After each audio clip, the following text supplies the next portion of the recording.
মহাকুম্ভে আস্থা ডুব দিয়ে ফেরার সময় ভয়াবহ দুর্ঘটনা। বাসে আগুন লেগে পুড়ে মৃত্যু হল এক পুণ্যার্থীর। মঙ্গলবার ভয়াবহ এই দুর্ঘটনা ঘটেছে উত্তরপ্রদেশের আর এক তীর্থক্ষেত্র মথুরার বৃন্দাবনে। কার্যত কপাল জোরে প্রাণে বাঁচলেন বাসে থাকা বাকি ৪৯ জন পুণ্যার্থী।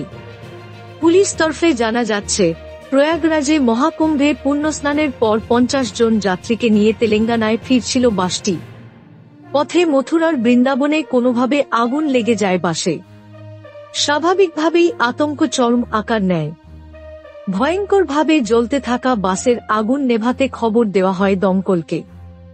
দীর্ঘ চেষ্টার পর দমকল কর্মীরা আগুন নেভাতে সক্ষম হলে দেখা যায় বাসের ভিতর পড়ে রয়েছে পুড়ে যাওয়া এক মৃতদেহ। সহযাত্রীদের তরফে জানা যায়, ৬০ বছর বয়সী ওই মৃত পুণ্যার্থীর নাম শিলম ধ্রুপদ। তিনি তেলেঙ্গানার নির্মল জেলার পালসি গ্রামের বাসিন্দা। দুর্ঘটনা যখন ঘটে সেই সময় বাসের বাকি যাত্রীরা মন্দির দর্শনে গিয়েছিলেন। শিলম অসুস্থ থাকার কারণে তাদের সঙ্গে যোগ দেননি। বাসে একাই ছিলেন, তখনই ঘটে দুর্ঘটনা। প্রাথমিক তদন্তে জানা যাচ্ছে, বাসের পিছনের আসনে বসে বিড়ি খাচ্ছিলেন তিনি। সেই বিড়ির আগুন থেকেই কোনোভাবে আগুন লেগে যায় বাসটিতে। দুর্ঘটনার খবর পেয়ে ঘটনাস্থলে পৌঁছন মথুরার জেলাশাসক শৈলেন্দ্র কুমার সিং ও অন্যান্য আধিকারিকরা। গোটা ঘটনার তদন্ত শুরু হয়েছে।